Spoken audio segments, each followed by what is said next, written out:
All right. Preparing to live stream to YouTube. All right. Here we go. No turning back now.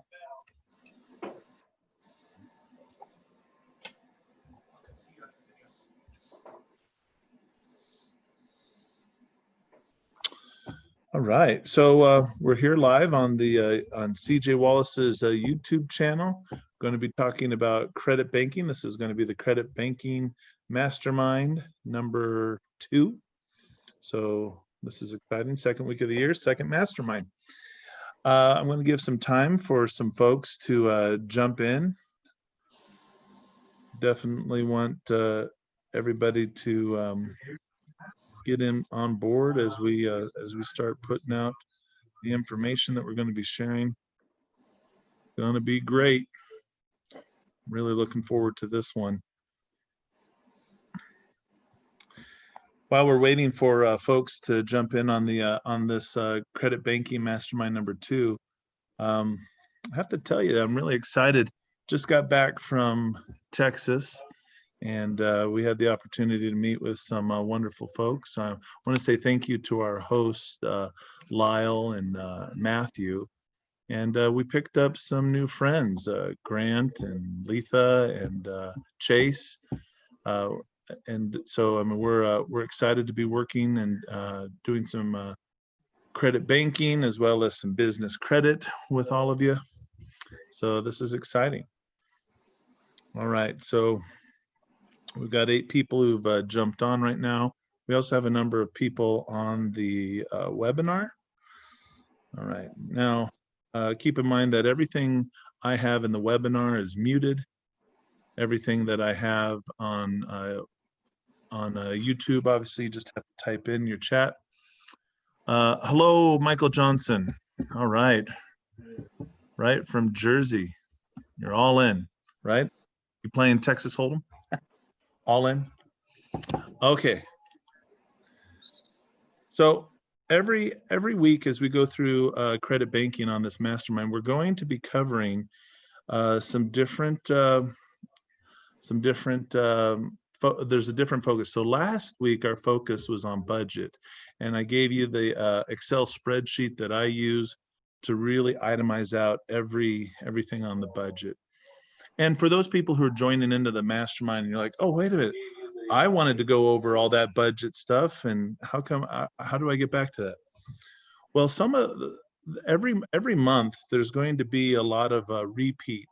We will always go over new information every single week. So, but in terms of doing the credit banking strategy, we'll be going over on the first week of every month, we'll be covering budget. On the second week of every month, we'll really be looking at the differences between all the banking products that are out there in terms of their the interest that's out there. And then the third week, we really cover the implementation of actual credit banking strategies.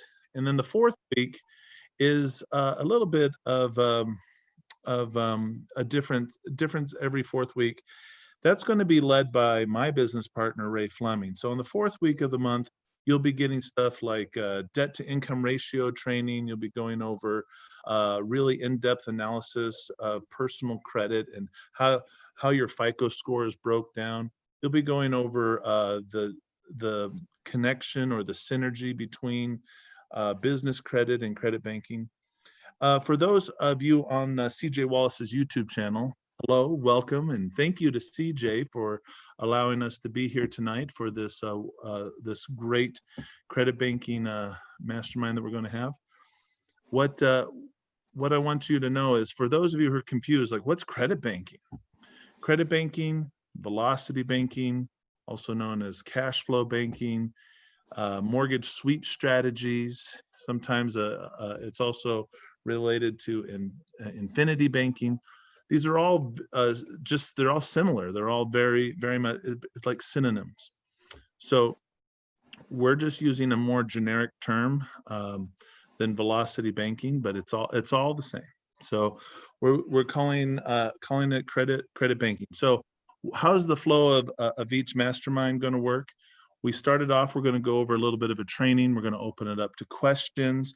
We're going to go over a real life example each week to show you how we work with people's numbers and how you can start working with your numbers in a very similar manner.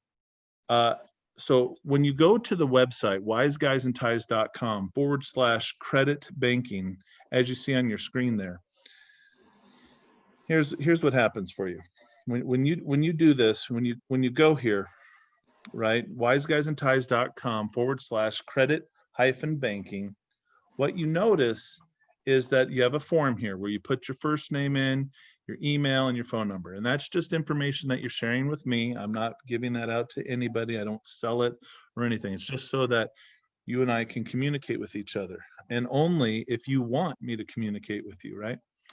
Then there's 4 boxes down there for you to check mark. Basically, letting us know that you want to participate in the credit banking mastermind and that you understand it's your responsibility to consult with competent legal professionals, right? All the disclaimers that you choose to participate at your own risk and that you don't hold me or my company liable for anything. Once you do all that, then below this on our website is a whole form for you to fill out, giving us your financial specific situation of your income, your expenses, for us to look at loans and different lines of credit that you have so that we can use that information on these weekly calls. So as you submit and join in the mastermind, you can input this information and we will go over this live. The beauty is that we leave off the name, so there's 100% anonymity, so we're not going to put anybody's personal information out there. But it does give everybody in the mastermind a chance to look and work together with and look at how it works in a multiple of different scenarios and situations. All right, so let's go ahead and get started now into our training. I think we've given plenty of time for everybody to jump on board. So we're going to skip ahead in my presentation. So we already covered budget. And today we are going to cover lines versus loans. This is some good stuff. I'm looking forward to covering it with you all. So here we go. If you needed to borrow $10,000, would you rather pay 21% interest or 6% interest? Now, I'm sure you already know, this must be a trick question. Well, I'll give you the answer, right? It all depends on how the interest is amortized, right? So this is the information that you see on your screen comes from generic information that we get from the Bureau of Labor and Statistics that breaks down the average 2-income American budget. So what we've looked at last week was how it breaks down into lines of credit and into loans. So let's take a look, because we need to understand how these different banking products that we use, how they really work, right? If we're ever going to get ahead, we need to understand what the bank is doing. Most of us do not understand, and so the problem for us then becomes we get trapped. We get trapped into endless debt, and every time we try to get out, it seems like we get pulled right back in, and we go deeper. So by understanding this, we're going to be able to start finding the map or the plan how to get out of this. So I'm going to compare the interest rates to something that we all understand. Fresh water at sea level freezes at 32 degrees Fahrenheit, and it also freezes at 0 degrees Celsius. Those two temperatures are equal. Now, if we change one temperature on the Celsius side to 1 degree Celsius, which temperature is hotter? Well, obviously the 1 degree Celsius, right? So if we change both of them, let's change 32 degrees Fahrenheit to 21 degrees Fahrenheit and change the 1 degree Celsius to 6 degrees Celsius. Now, which one is hotter? Well, it's still the 6 degrees Celsius. So why is 21 in this case less than 6? Guys, you already know the answer. It's because they're on different scales. So how the interest is to be repaid on any type of line or loan of credit, right? How the interest is to be repaid on a line of credit versus a loan determines how expensive or how hot the interest is, okay? So another factor that, I mean, it all comes down to the terms. So we have to look at how a line of credit is repaid versus how a loan is repaid. So we talk about one directional loans versus revolving. A lot of folks, they might not know what you mean by a one directional loan. Well, if this is you, the stick figure on the left, and that's the bank on the right, and you have a loan, we're talking like a home loan, an auto loan, a student loan, right? The way it works is you make your monthly payment to the bank, right? Every month you keep making your payment. And every month, next month comes by, you make your next payment. If something happens, anything happens, and you, let's say your car breaks down and you'd like to get a portion of the car payment back to help fix the car, and you would ask the bank if you could make it up on the back end.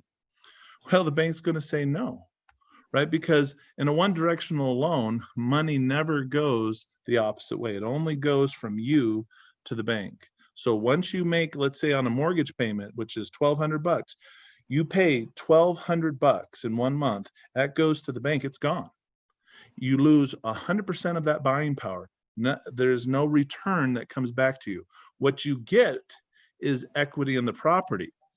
Now, you don't get a full $1,200 of equity, right? Because they have interest and principal, and they obviously, we've covered this before, but if you don't know, they front load the interest.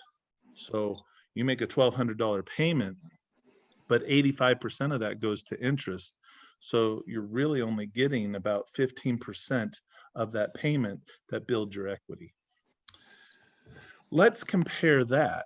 So that's a loan. Let's compare what happens when we pay money on a revolving line of credit. What happens there? Well, here you are, and there's the bank again, because the bank has your credit card, but you make your monthly credit card payment, and what happens? Well, a portion of that returns back to you in your available limit. Isn't that interesting? I mean, think about that. Every time you make a payment, a portion of that comes back, right? Because your interest rate is on an APR. So what's that mean? That means it's an annual percentage rate. So if you're charged the 21% interest as the average we were going over here, that would be 1.75% a month that the bank is going to take out in interest. Now, depending on the terms of your credit card, you might have interest only. You might have to pay 1% back, or 2 or 3 even, right? But whatever it is, that's how much of the principal you have to pay back. So you take your annual percentage, divide it by 12, that's your monthly interest rate that you must pay back. Then you add into that whatever principal pay down is required, 1, 2, or 3%, and that forms your monthly payment. Now, when you make that monthly payment, only the portion that went towards the interest is gone. The rest of that comes back to you in your available limit. So when you made the payment on the mortgage to the house, you made a $1,200 payment and it was gone. That doesn't come back to you. All of a sudden you got a $600 credit card payment. You make that payment, and $310 of that comes back to you in form of available credit limit. So how much did you actually end up really paying, right? Yeah, I mean, your cash, your money is gone, and it went towards the credit card, but, right, that money returned back to you in the form of credit. So I just ask people all the time, what can you buy with credit? I mean, what can you buy with a credit card? I mean, what can't you buy? You can buy everything with credit these days. And then there's somebody who always pipe up, well, you can't buy this or you can't pay for that. Well, we'll get to that. But you can buy and pay for everything with credit these days. So if you have money, if you had $600 and then you put it on, let's say, a secured credit card, you didn't lose your $600. It's now just in the form of credit now. You've just transferred it from one currency to another currency. And that's where a huge difference. And so as you repay a loan, you lose the buying power of your money.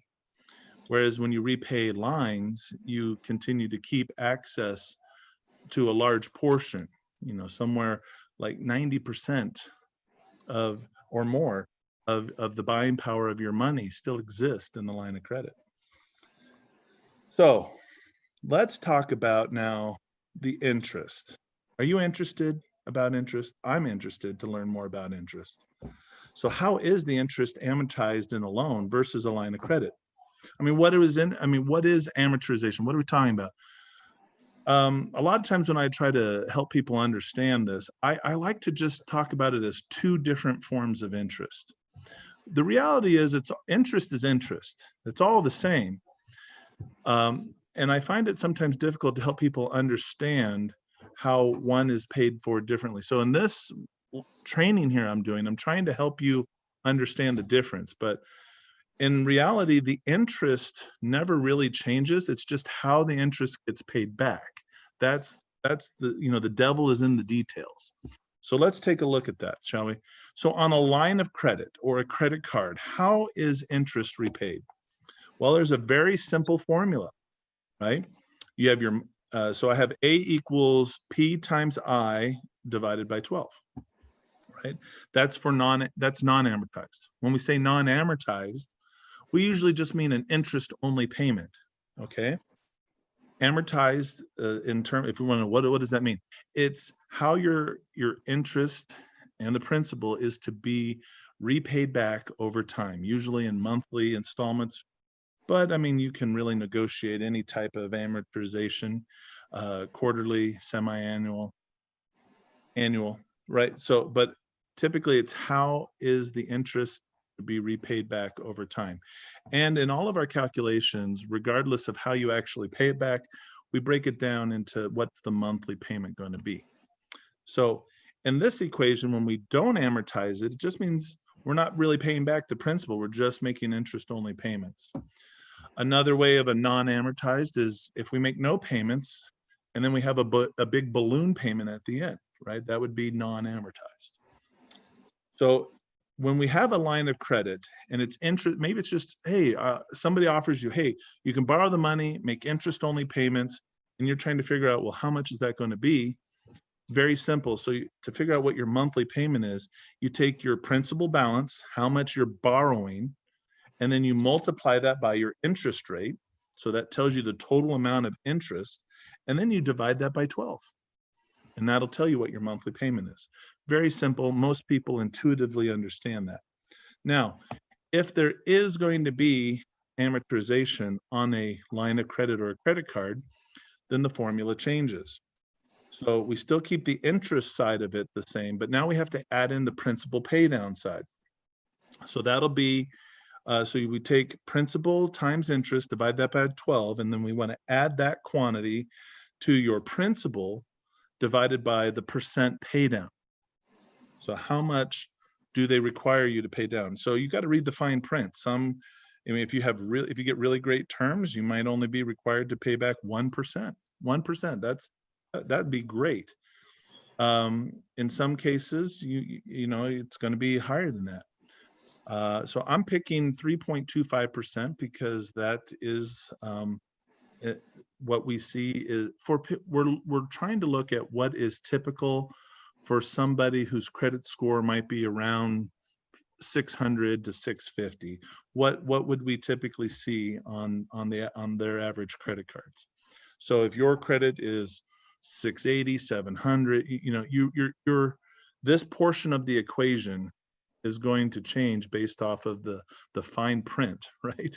You got to read the fine print of all your credit cards. So if it's a 3.25% principal pay down, we're going to multiply that by our principal, and that'll determine how much of each payment needs to be made. So let's plug some numbers in there. These numbers are, if we have a $12,000 balance on our credit card at 21% interest, and we're required to pay down 3.25% of the principal balance on each payment, then now you see how our equation is starting to get how we're filling in the blanks. So this is how we do the math. Have you ever wondered, like, well, how do they calculate, how do they know what my minimum, credit card payment's going to be? This is the formula to figure out your minimum credit card payment. So once we solve inside our brackets, we get 2,520 divided by 12 plus 390. So the interest that's going to be paid is $210 plus the principal pay down of $390. And that's how we arrive at a minimum monthly payment of $600 on the credit card, on this credit amount, right? So let's go ahead and let's talk about how if you're only paying down your principal at $390 a month and you have a $12,000 balance, it's going to take you over 30 years to pay off this debt. I mean, you can figure out mathematically exactly how long, but keep in mind that you're going to keep using this line of credit. And then if you stopped using the line of credit, there's fees and there's different and as you have to look at on so many cards, the different ways that the terms change on you if you say miss a payment or anything like that. So you have to say, well, if nothing changes, if we make every payment on time and nothing ever goes wrong, right, then it would take 30 years to pay it off. But in reality, people continuously use their line of credit, they miss a payment here or there, and then terms change. So you always got to stay on top of these terms. You'll get a little email notice, or maybe something will come to you in the mail notifying you that some term on your credit card has changed. And how many of you actually read through it? I need to check that. Or you just say, whatever. Well, you gotta know, because they're changing all of these little factors on you, and you might not realize it, but you're now getting sold into indentured servitude for the rest of your life. So it's good to know, right? So that's how a line of credit or a credit card is amortized. Pretty simple, right? Well, let's look at the loan, the way they amortize the interest on a loan. Whoa, look at that formula. That is totally different. That looks way more complex than what we were dealing with before. Okay, so this is to calculate our amortized monthly payment. To figure this out, we have to take our beginning principal and we multiply it by our interest rate divided by 12. And then all of that is going to be divided by 1 minus the, and then you look in your parentheses or in your bracket, 1 plus your interest rate divided by 12, but all of that to the negative power of whatever your term is on the loan expressed in months. So a little bit of math. So if you're taking that to the negative power, that would then invert it.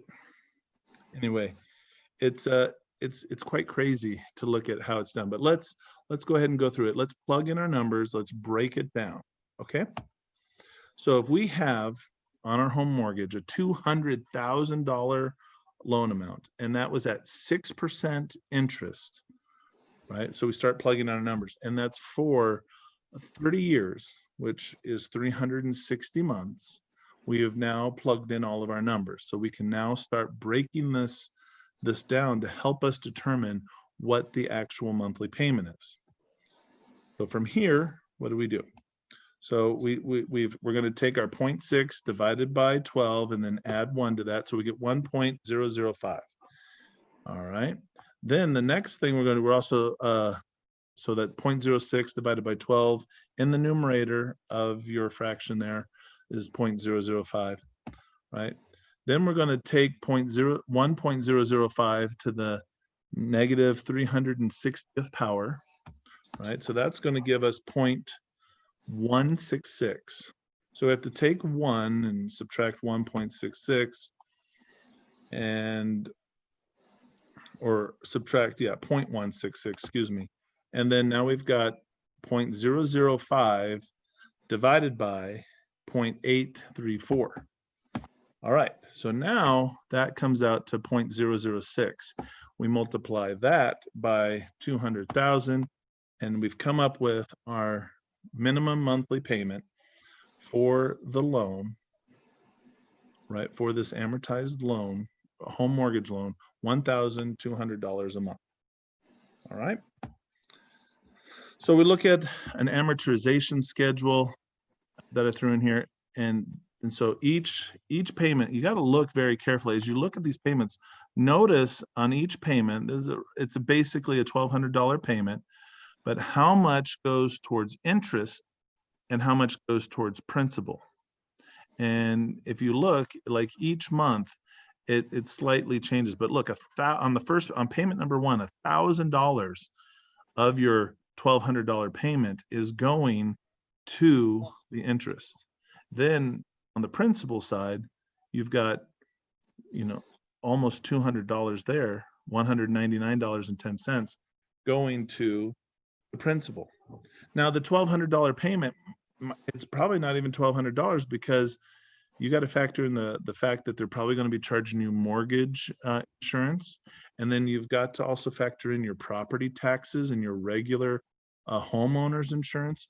And so when you start calculating what your actual payment's going to be, right? So we're just talking about the loan side of it, but you easily spending $1,500, $1,600, maybe even like $1,800, depending on how much is all going to be built into the payment. So keep that in mind, right? Because it's, while we are going over the math of the actual principal and the interest, if you are considering all the other factors, your payment's going to be much higher.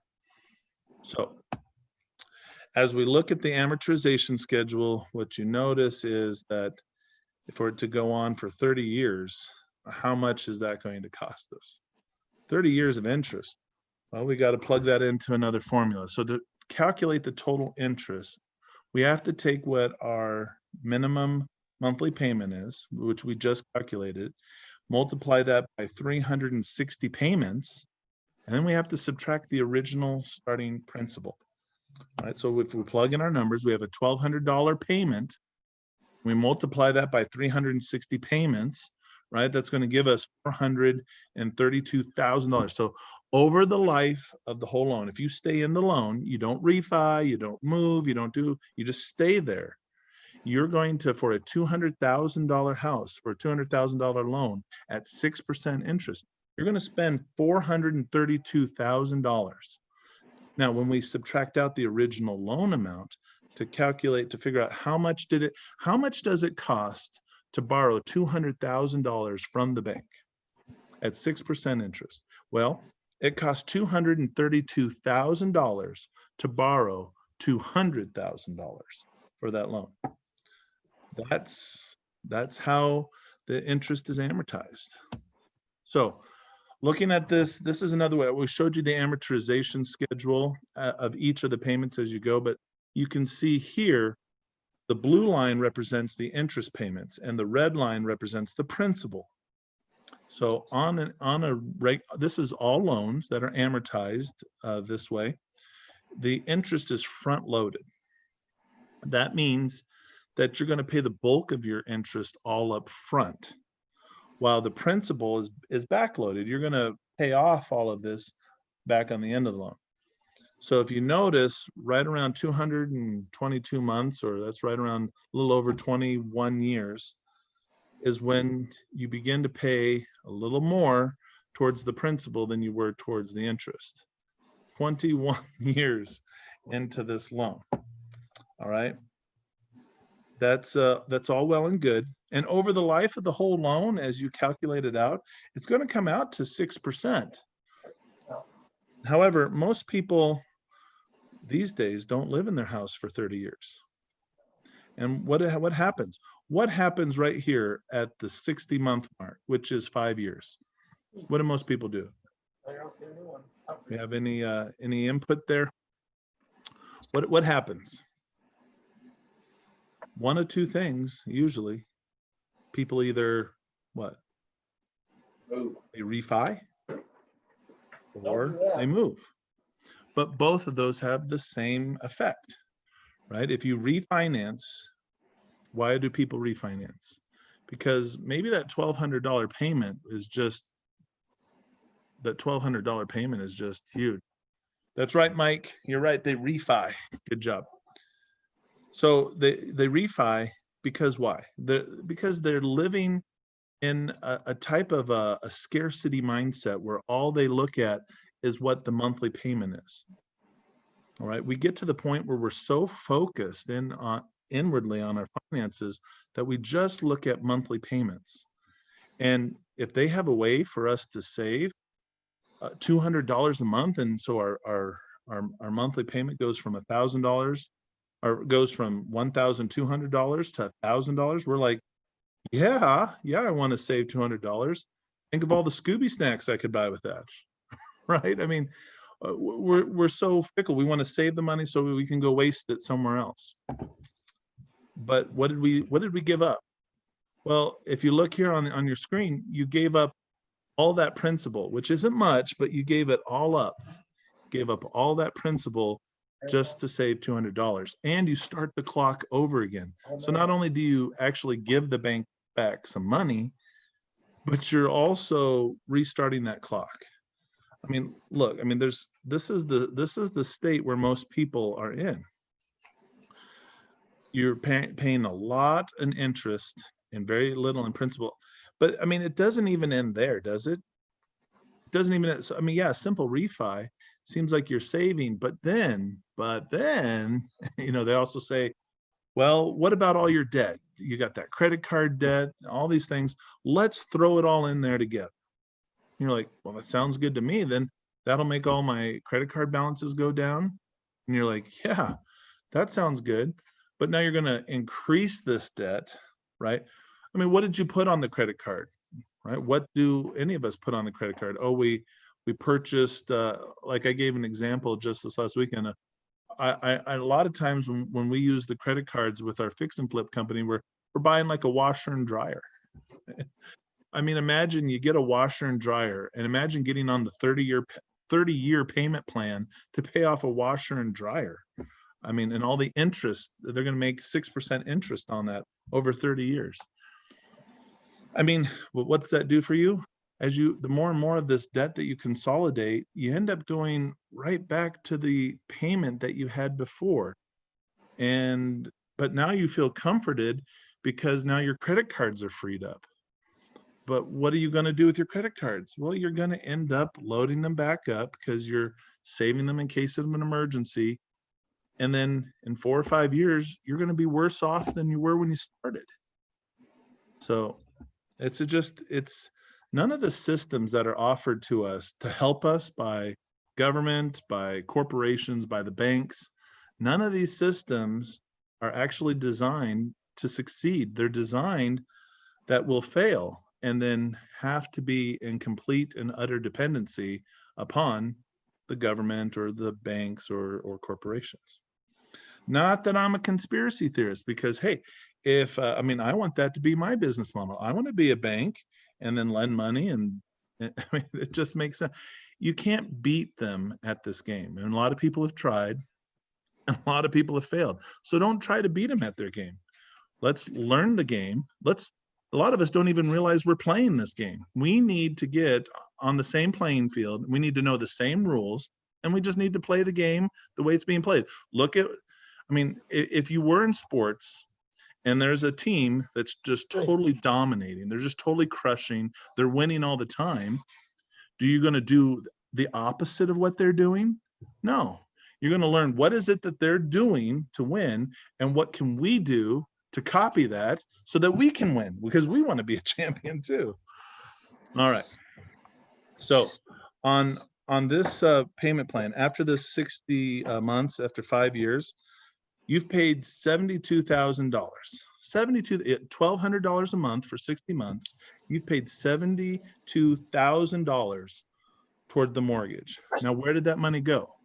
Well, I rounded some of it because the numbers don't come out even, of course, but you approximately paid $13,000 towards the principal, right? You've paid down your $200,000 mortgage by $13,000.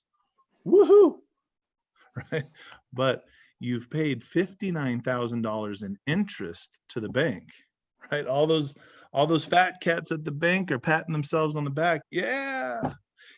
And then what they want to do is they want to invite you to go back to the beginning, start all over, and do it again. Do you really want to play that game? I mean, I want to play to win. I don't want to play to lose. Who wants to do that? Look, we've got a better way, right? That's when we go through and do velocity banking, credit banking, cash flow banking, all of these different ways. That's what we do. Okay, so what I wanted to do, here I got to share a different thing on my screen here. Oh, I closed it. Hold on. I have a or did I? I wanted to share the amortization schedule. Give me 1 second. I want to take another look at that amortization schedule. See if we can look at it a little bit more closely, because I want to show you what happens, what it actually looks like when you make a payment when you start doing credit banking. So where did I put that? I must have put that over here. I literally had this up on my computer, and then I just closed out of it. Ever had that happen to you where you're like, oh, where did I put that file? Okay, I think I put it here. Yes, I put it here. Okay. So I'm going to be showing you the amortization schedule on a $200,000 loan that you would get from a bank. And on the $200,000 loan, what we want to look at is what happens. I mean, we obviously know that it's amortized and that we're going to be making these payments over 30 years. But what happens when we start utilizing the credit banking method? Well, here, now that I got it up here we go. This is what I wanted to share. So now my screen can become your screen.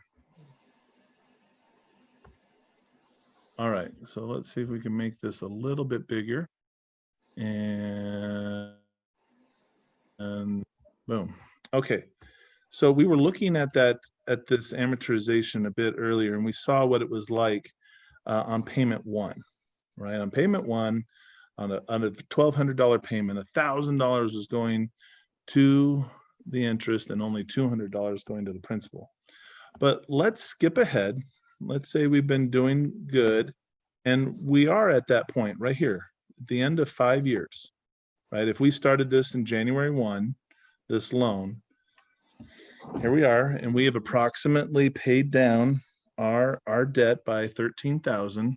It's a little bit more, but here we are.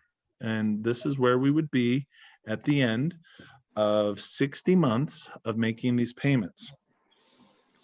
So if I was able to start using the credit banking method, and I could free up some funds within my current lines of credit, and I was able to take a huge chunk from my line of credit and make a principal only payment, right? I'm going to take a huge chunk out of my, if I have a line of credit or lines of credit totaling, say, 15,000 or 20,000, and I'm just going to take a small portion. I'm going to take 13,000 of that, right? And I'm just going to pull that out as cash. Some people are like, "Can't pull it out as cash. That's a cash advance. It's so expensive." Well, you could do it that way if the numbers make sense, but there's other ways in which you can gain access to the cash on your credit card without having to pay exuberantly high interest. And we'll talk more about that next week as well. But just imagine for a moment that we could make a lump sum payment, right?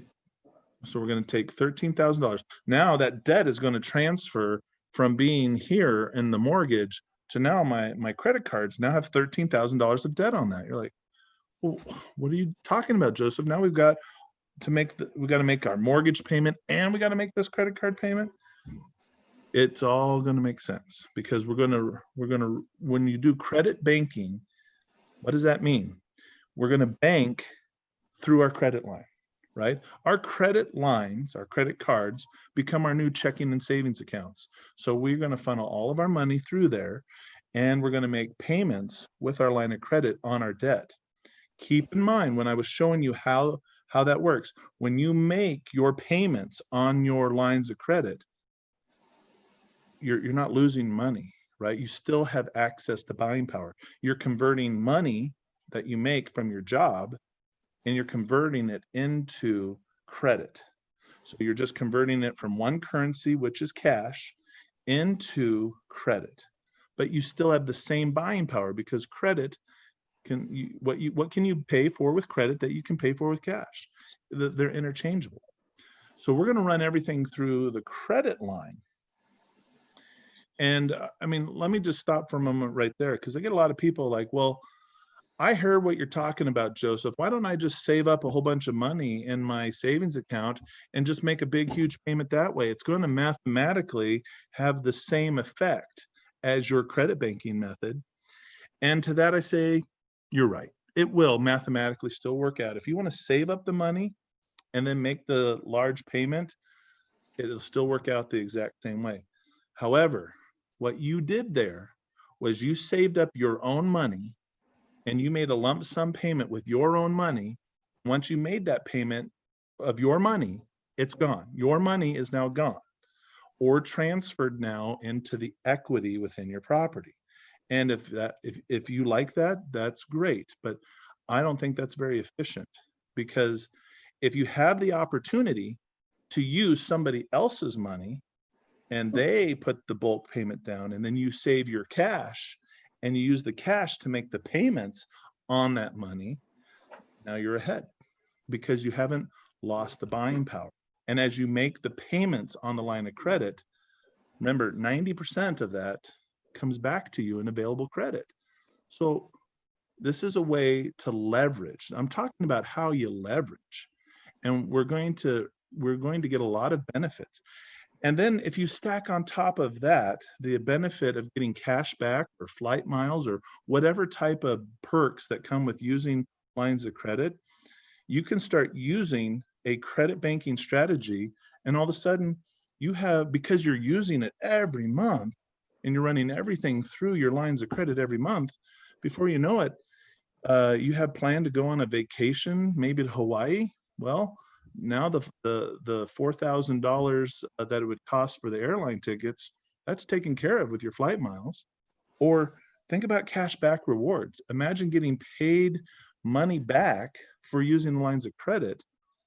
At some point you have to ask yourself, well, what is my effective interest rate if I'm getting cash back? If I'm getting like 3% cash back on a line of credit, right, that's charging me let's say they're charging me 21% interest, right, but only 1.75% interest monthly, but I'm getting 3% cash back. Am I not getting ahead? I mean, you have to do the math on it, but I'm telling you that the benefits far outweigh the costs. But I want to show you something right here. If we made a $13,000 payment on the 100, so our balance right here is $186,108.80. We make a $13,000 payment, then the new balance becomes $173,108.80. That's going to be the new balance. So what we have to do, oh, I'm sorry, I don't think you can see. I pulled up a calculator and showed you that I minused it out. So 100, so we're looking for 173,000. So next, we look here on our amortization schedule for where do we find $173,100? Well, not anywhere in the next year because it only comes down to 182. So let's skip down. So we're here now, and this is in year 2025, right? So we have to skip ahead. We have to go travel into the future Right, wait, I went too far into the future. Right, here we are. We go into the future all the way to right here. So we were on payment 60, and now we've traveled, when we were in 2025. Now, in terms of our loan, we've traveled into the future, and we're now in 2028. With just one payment, we've now skipped ahead, and we have effectively saved over $30,000 in interest if you add it all up. Because if you make a principal only payment and you skip ahead in your amortization schedule, you're not required to pay all the interest that you just skipped over. So interest saved is money earned, right? Because you didn't have to pay it. Just thought you guys would like to see that. It's very powerful when you start looking at all of these factors. All right, so with that portion of the training over, I'd like to jump into a real life example of using some not business credit. I would like to talk about business credit, but we'll save that for another occasion. Let's use credit banking here. Let me change it up here. I'm going to share another portion. I'm going to share, let's see, what am I going to share on my screen now? What are we going to share? I need people to see. What do I need people to see? All right. We are going to share, if I can find it. Yes. Here we go. This is what I want to share. All right, so we're in Mastermind number 2. And what's great is we've got a lot of people that have reached out to us over the last week, and they registered for the Mastermind. We want you to continue to register for the Mastermind. I mean, how do you do that? Let me go ahead and talk about how do you register for the Mastermind. Well, let's move this guy down just a bit. See if I can get my cursor to show up here. All right, you need to go to wiseguys.com/credit-banking. All right, when you do that, you get to the registration form. Now, I'm not going to share anybody's personal information. We're going to keep it the anonymity safe, but this is one of the many requests that came in today.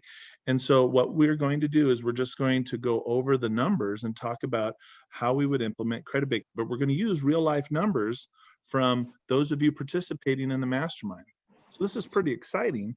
But again, I'm not here to focus on anybody's name or identity, but let's look at the real life numbers of what we've got. Okay, so here we are. And so we have shared with us, we have an income of $6,500 and this is monthly, and then expenses of $4,700. They have the available credit right now that they have is $500. And the credit balance they put as $18,000 with an interest rate of 13%. Now, what they want to do is they want to pay off a loan amount of $270,000, right? This is a loan that's a 30-year loan, so it's probably a home mortgage, right? We don't have a start date, so we don't know what the current balance is, but let's say we're just going to run our numbers as if they're starting and this is day one. They just purchased the house in December, and January comes the first mortgage payment. So they have a on this mortgage, they have an interest rate of 3.75% and a monthly payment of $1,799. So then we look in the situation to find some more details. So this is a 2-income family, and they do have 2 lines of credit totaling $17,500.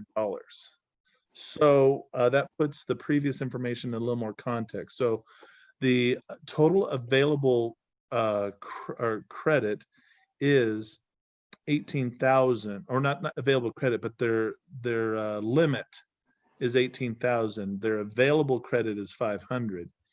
So that means they're carrying $17,500 of debt. They have a car note with, I guess, a monthly payment of $512, but we don't know what that loan amount is. And their credit scores are in the mid 600s. And they started their credit banking, and then they lost focus, and so they're ready to get back and start doing it again. Okay, well, let's take a look. So now I think it's more fun, because this is a mastermind, for people to start sharing, what do you think we need to do first? So let's hear from you guys. Where do we start? I've shared a lot of information, and I know that we have some credit banking and velocity banking geniuses on the call with us. So go ahead and type in to the chat line, what is it that you think we should do first? Because if I just give you the answers and you don't really work for it, you're not going to learn. So, I mean, we will go over all of this, but let's go ahead and let's see what do you think, folks? Where do we start? Where should we start? Again, we got income 6,500, expenses 4,700.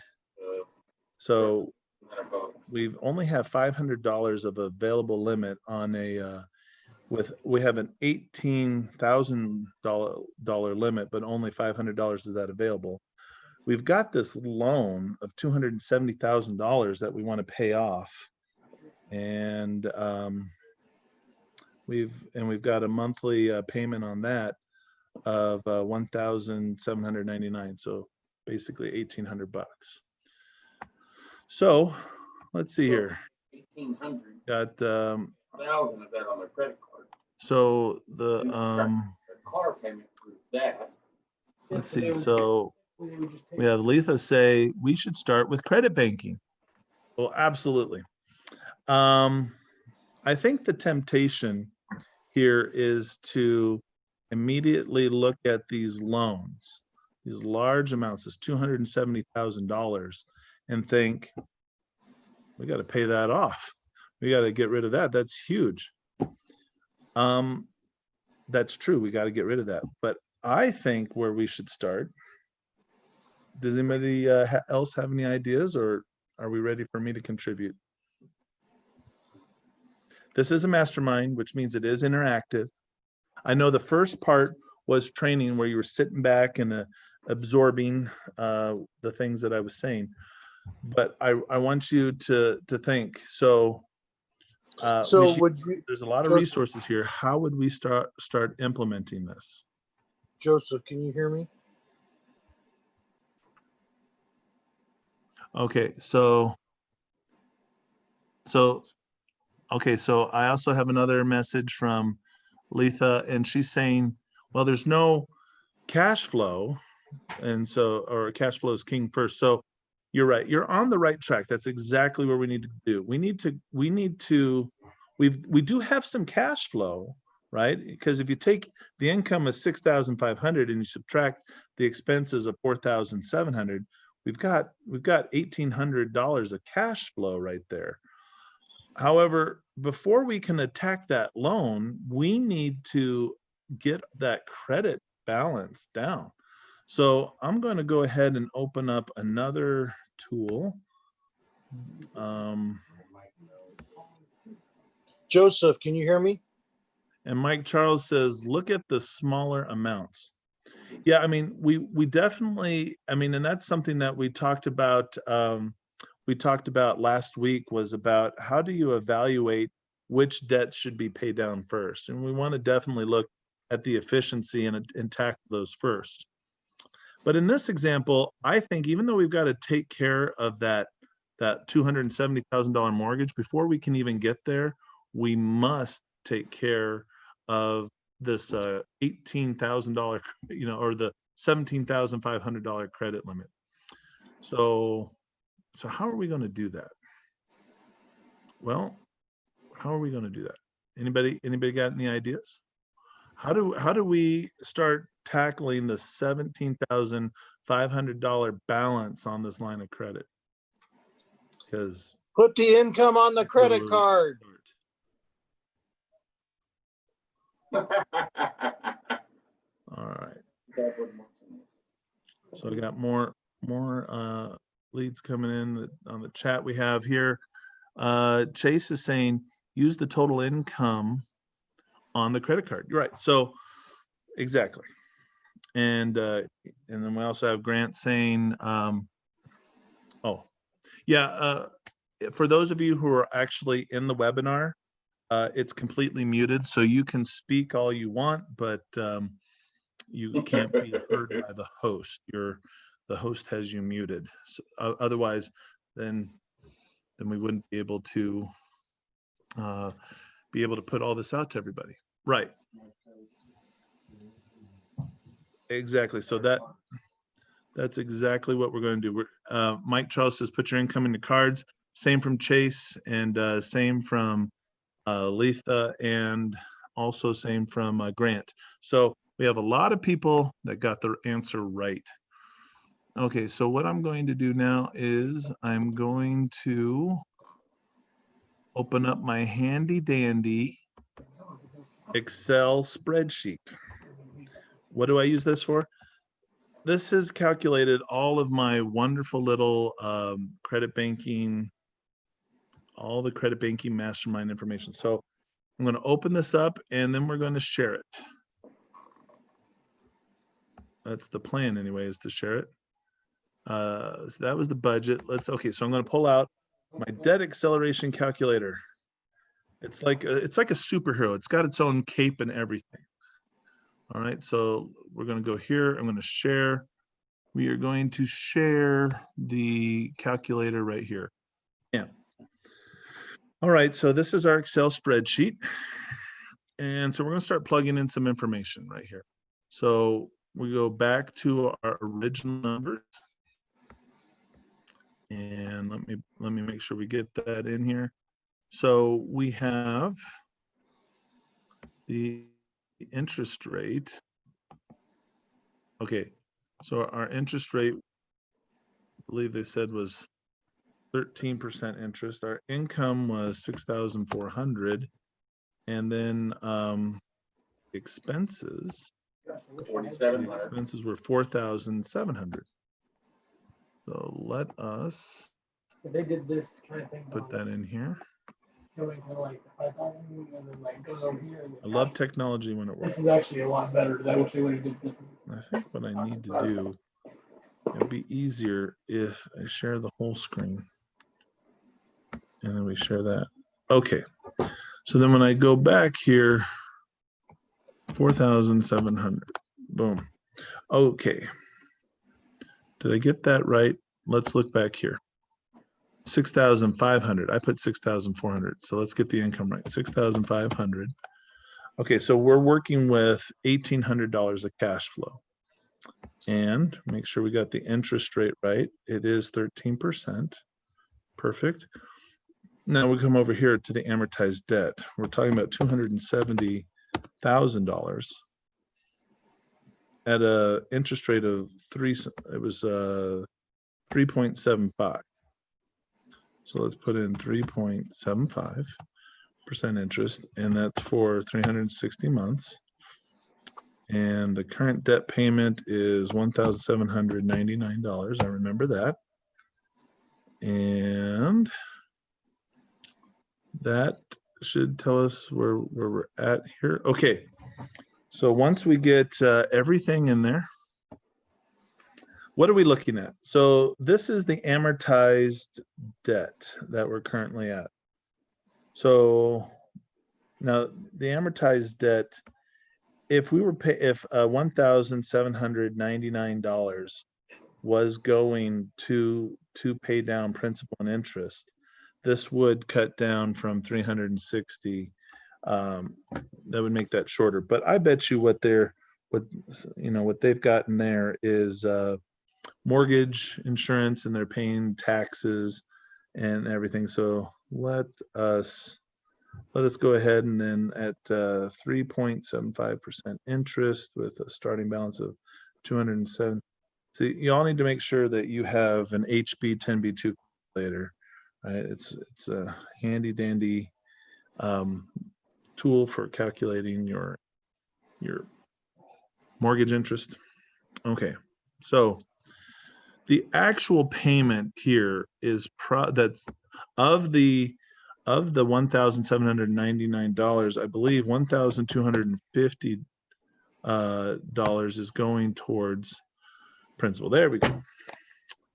All right, now everything's looking right. So they are paying $1,799, but they have to pay their mortgage insurance, they have to pay taxes and all of that.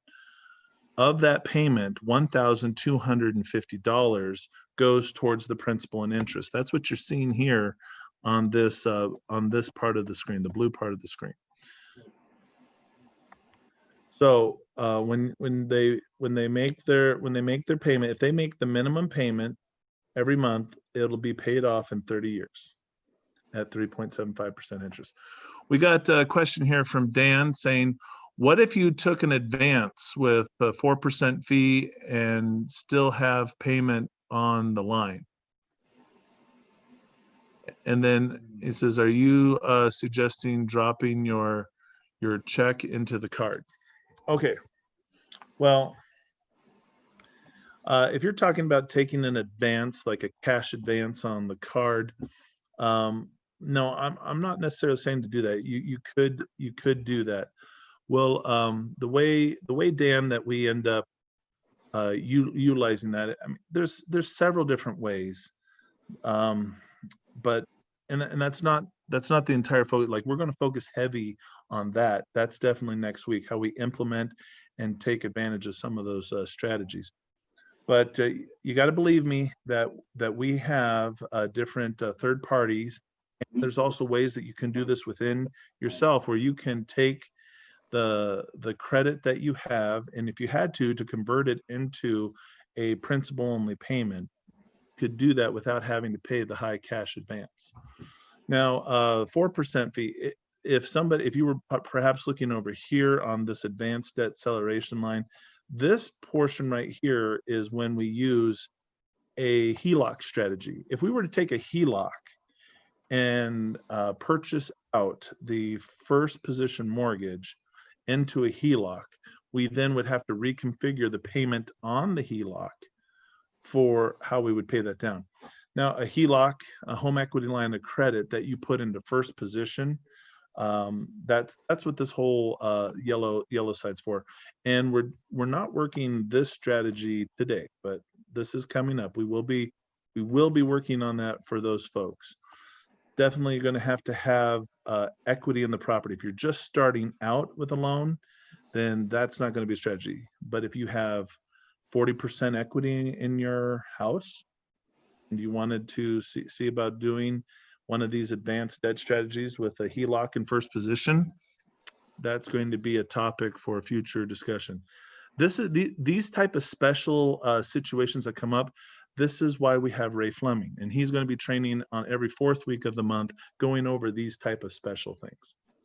I'm giving you the basic structure here. So again, back to the amortization. This is the regular amortization of the loan. If you just do nothing but make all your payments for 30 years, you'll pay over the loan. Total interest paid at the 3.75% will be $180,274, and it'll take 30 years to pay that off. Not pay your house twice. Now, this column right here, this orange one, right, and the colors also correspond to the graph that's down here. If you're able to make an extra $500 a month on every payment, right? You just put in an extra $500, and maybe that $1,799 is them making an extra payment. Let's pretend for a moment that they're making. Let's see. We'll change that to $550. Let's say they were making an extra $550 a month.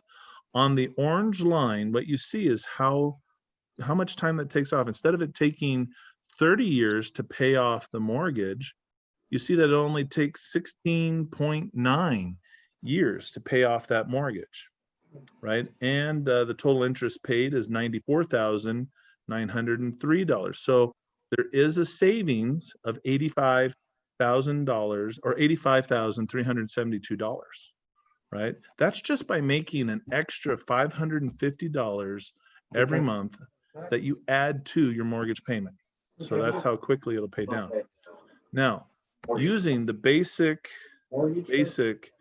credit banking strategy, this is what we're talking about here. Using a line of credit at 13% interest with your net income of $6,500 and your total expenses $4,700. What's that mean? That means when you get paid, right? Normally you put that money into the bank or it's direct deposited. What's going to happen is you're going to take your line of credit, or the full line of credit, and you use that to pay down the house. Now, I kind of jumped ahead because I was talking about, well, we need to pay that line of credit down first. And that's what we're going to do initially is without making any extra payments or using what's called a chunking method yet, all we're going to do is take all of this income, this net income on the credit balance, right? The $6,500. And then we're going to then put all the expenses back on the card, right? And so with that being the case at 17,500, and we divide that by 1/8. So I'm doing the math here. It's going to take 10 months.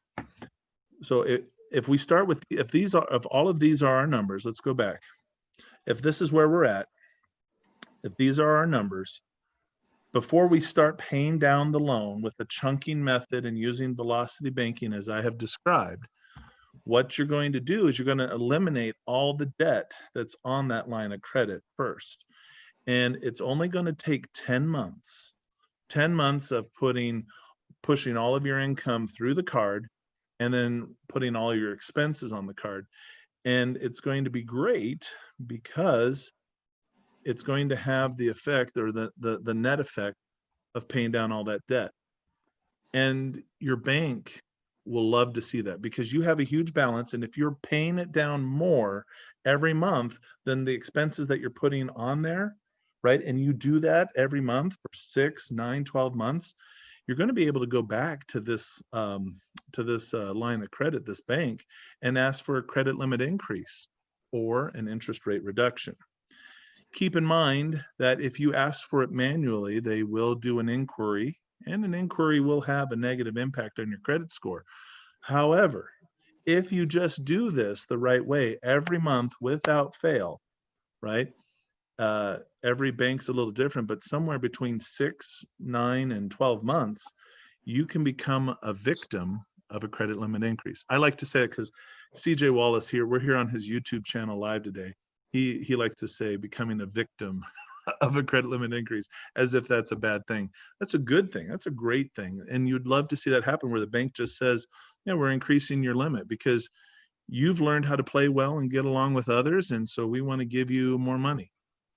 And my business partner and I, we're kind of like the glass is half empty or half full. I'm like, wow, that's more money that they're giving you because they believe in you and they want to make together. They want to make more money with you, right?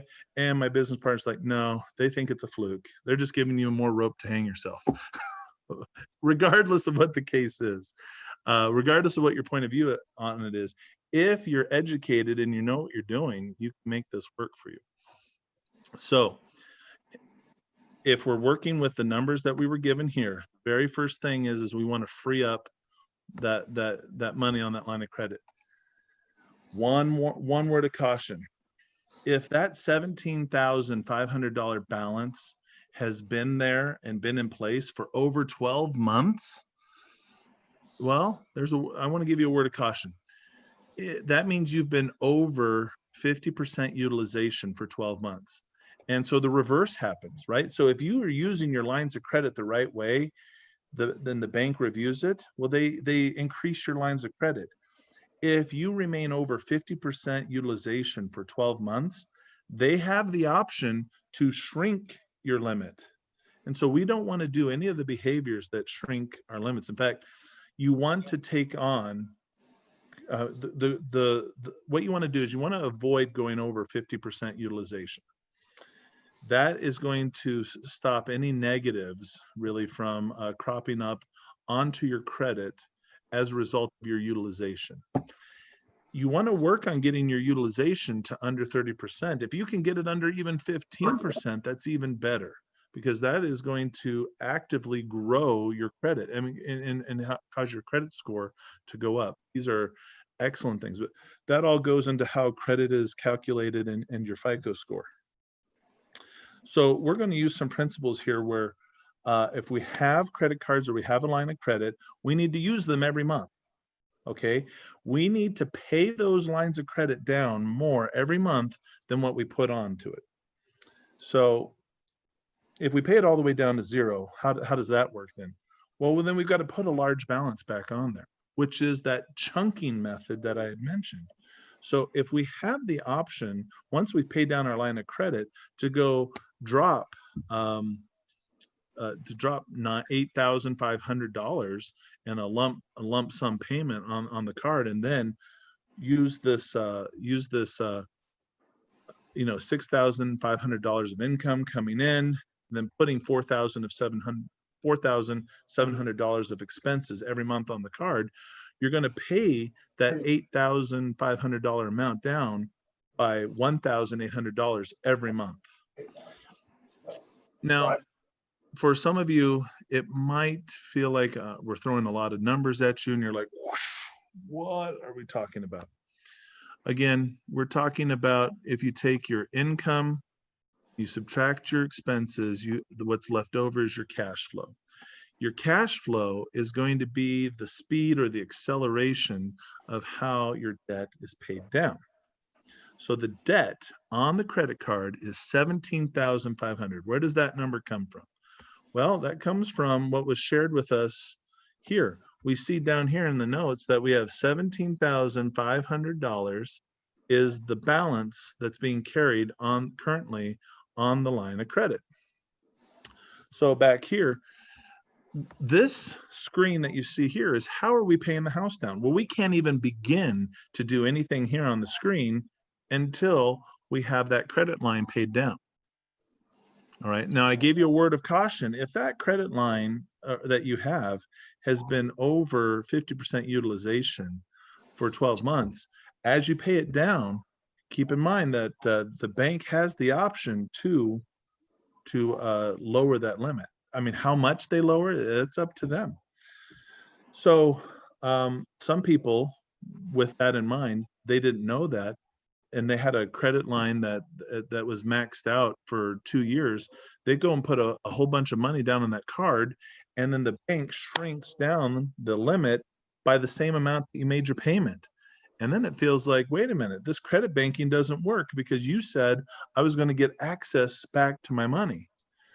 All things being equal, they would be, but in that case, you've been overextended on a line of credit for too long, and the bank wants you to spend some time utilizing your credit wisely before they extend to you that line of credit. So if that's you, if that's your case and you're already overextended, what can you do? Well, you need to grow some new lines of credit. If you're already extended and your credit scores are in the mid 600s and your utilization is out of control, you're going to find it very difficult to get new lines of credit based in that current situation because of the utilization. So what do we do? Does that mean, well, we just throw our hands up in the air, that's it, we can't do it? No. That's when we start implementing business credit strategies. See, business credit and credit banking go together in so many different ways. But when you get stuck on the personal credit side, implementing a credit banking strategy or velocity banking or whatever you want to call it, when you get stuck, you then turn over to the business credit side for relief, right? To get access to a new line of credit. On the business credit side, utilization is not a factor. It's not taken into account. I was talking with a client this weekend, and they had used their personal credit to fuel their business. And so on their personal credit, they have completely maxed out what they can do now on the personal credit side with all of the business expenses. So what we want to do is open new lines of business credit, right? and then transfer as much of that personal, all of the, because it's not like you're going to commingle funds at that point, because all of the debt on these personal credit cards was the business. Let's just go put it all in the business name now. So then if you can do that, now you have the ability to free up those personal lines of credit, which now you can then start utilizing a credit banking strategy. All right. So great questions, Dan. Let's see, you said start slim, card debt, build cash flow. Yes, that sums it up perfectly. So if you haven't figured out what we're going to do based off of this situation, the first thing we're going to do is we're going to implement our credit banking strategy on the line of credit first. And in 10 months, that's freed up. So in 10 months, so let's knock out 10 months off of the term here. Let's pretend we started everything here. So now there's only 350 months left in the term. So that all being said, that if once we start now with the line of credit working, here's where we're at 13% interest. And if and again, what are we saying here? Let's assume that the income is going to stay the same, right? We are making some assumptions here because sometimes people lose jobs, sometimes income gets reduced, sometimes good things happen too, folks. Sometimes you get a raise or more money comes in, but we're making the assumption here that your income is staying the same, and we're also making the assumption that your expenses are staying the same. If that's the case, then you will pay off a 30-year mortgage in 9.5 years using this basic strategy. We can accelerate that further when we go over here and start using a Heloc, because we don't have to wait the full 10 years, right, to pay that all down. Once we achieve about 40% equity or more in the property, then we can start looking at getting a first position Heloc. And once we do that, then we can move into usually the first, a Heloc in first position is going to give us a really great rate. And so not only is we're going to have a great rate and we're going to keep using the credit banking strategy, but then we'll pay it down even faster. Shaving off, in this case, shave off another year, right? So using credit banking as a strategy, first 10 months, open up our lines of credit, then use the strategy on eliminating our debt. Also, another thing that accelerates the credit banking strategy are windfalls. Sometimes you get a big payment. There's a dividend that pays out, or maybe you were in court and there was a settlement and you got paid a lump sum. You won the lottery or whatever. Anytime you get a windfall, you apply that as well.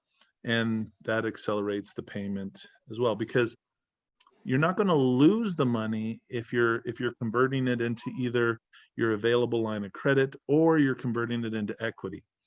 Either way.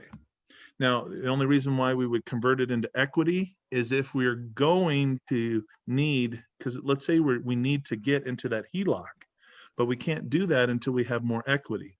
Well, let's take a windfall, put that into our property so that we can get the right amount of equity in our property to qualify for the best Heloc terms that we can find. Because Helocs will give you 70, 80% loan to value. A first position Heloc at a credit union, not a lot of your big banks will do that. So you got to do some shopping around, right? You got to do your homework. But this, folks, this is right here, based on the numbers we're looking at. We're looking at paying off this mortgage in about 9.5 years, and then at some point switching over to a Heloc strategy. So actually eliminating it in 8.8 years.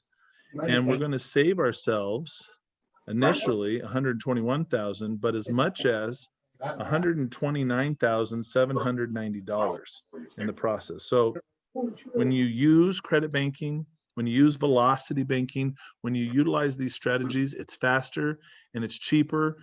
You keep more of your money and you're able to grow and build your wealth. I got about 10 minutes left for questions, and we'll call that Credit Banking Mastermind number 2. So any other questions, folks? I want to make sure that you're getting your money's worth. I mean, because you paid, but what did you pay? Oh, you didn't pay because this is free, right? Some of you are paying like $6.99, right? But still, I want to make sure you're getting your value worth of this. Some of you are in the promo for getting some of these for free for the first month. But I also want some feedback. If there's things that you think that you'd like to see us add into our discussion, please leave it in the comment sections, because Ray, he could really talk about anything. You give him one subject and he'll just go on. But the more you put in your request of what you want, that helps Ray know what to prepare for. All right. What do we got? We got any questions? Or did I do such a great job that there are no questions? Everybody perfectly understands. Oh, no, some questions came in. Let's look here. All right. We have, might want to remind people, mute their devices. Okay, yeah. So if you're in the actual mastermind, make sure you mute yourself, because dogs barking and munching on your chips can be distracting for other people, right? Make sure you mute yourself. I'm sure there's a way I could mute everybody, but again, I have to learn how to do that. All right, I have another question come in. What would you recommend for someone that doesn't have debt in their personal side and wants to grow their personal credit quickly? Well, that's a great question, because credit banking only works if you have three components. You need debt, income, and a line of credit.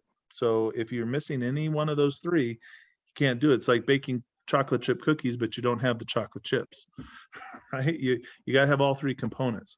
So if you don't have debt, you need to get some debt.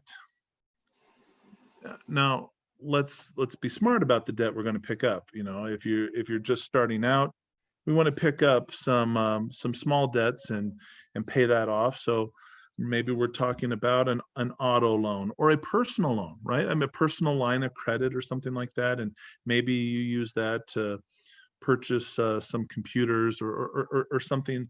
I mean, whatever your business or whatever it is that you're trying to do. And then you're able to manage that debt the right way. Then we use that track record to build and grow. But without debt, you can't use the credit banking strategy. It's a key component. And so if you don't have debt, if you don't even have credit card debt or loan debt, that's good, right? Because you're not in debt. But it just means you're starting out, because at some point you're going to want to purchase a property or a vehicle or both, right? You're going to, if you want to start a business in real estate, there's a lot of debt you're going to take on there. So it's best to start your track record now of creating a payment history so that you can become more lendable in the future. All right. So let's look at, let's see what other questions we have here. All right, another question here from Letha. She always asks really hard questions. Let's see if she's going to stump me today. She says, oh no, she's just giving a testimonial. Okay. She's saying, for all those listening, I have worked for a multi-million-dollar business for 7 years, and this is priceless.